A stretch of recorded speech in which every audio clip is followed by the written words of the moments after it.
Peace and blessings to all of God's children. I pray this finds you well.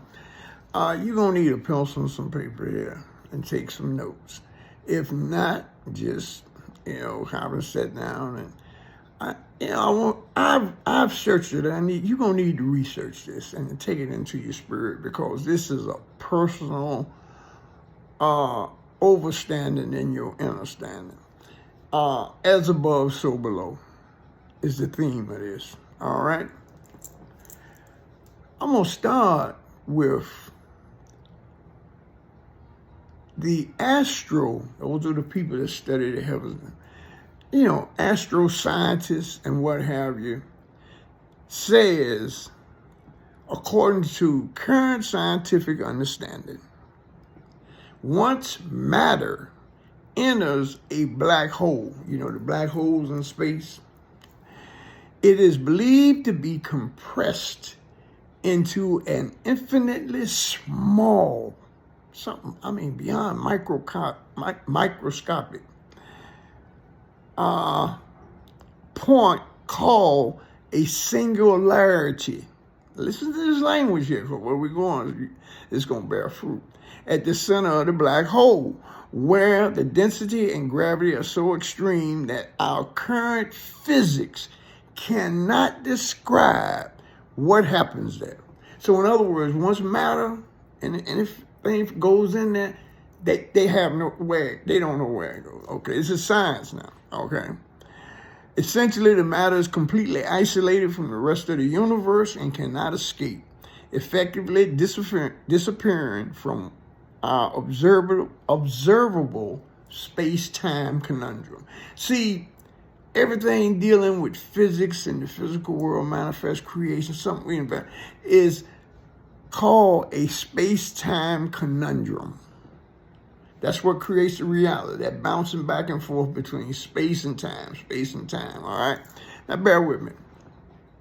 Now, when we use the restroom, in the yoga, we are taught of the Apana breath. Now, y'all, whatever search engine you want to use to find it, it's spelled A-P-A-N-A, breath. That is the breath in our physical bodies that we use to expel waste, urinate, defecate. Women, when they give birth, the breath that actually pushes the child out of the womb, where the child is in water upside, the scheme of things. Okay, now, I need to give you that graphic. Now,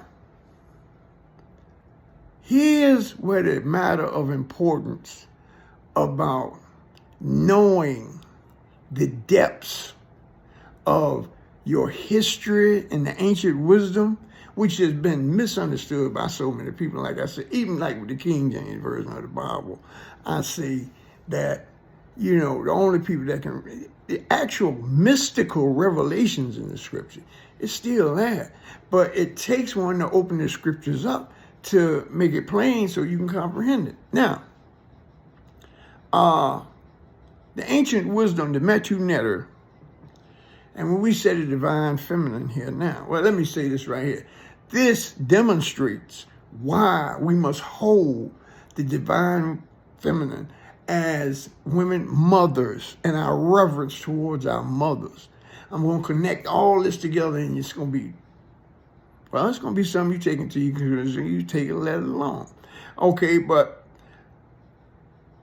there was a Egyptian goddess, however you want to say it, named Nut.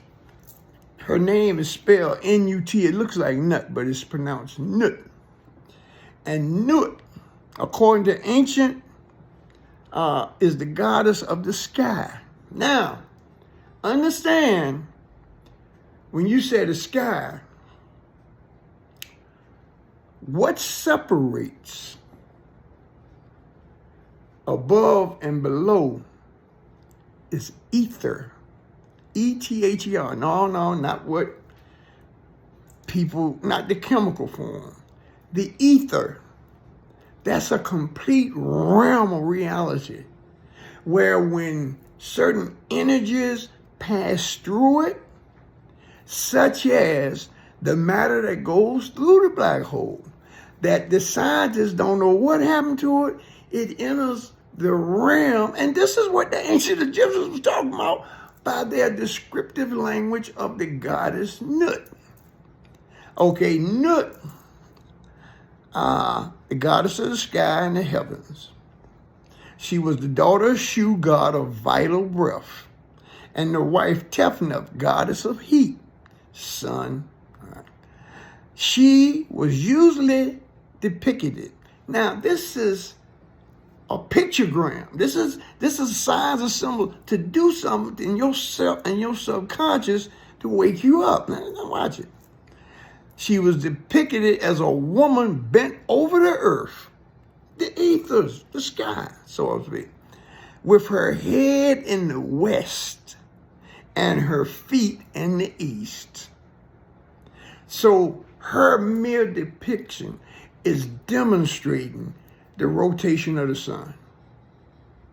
Ra, back and forth. That was their language. Let me give you a breakdown to it in the esoteric sciences, what it was. Nut represents the ethers.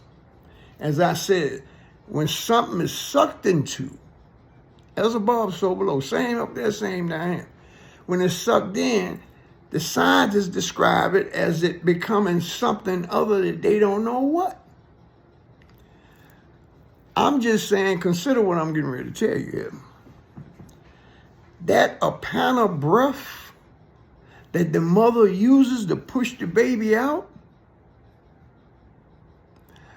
I'm proposing this to you this morning. That's us.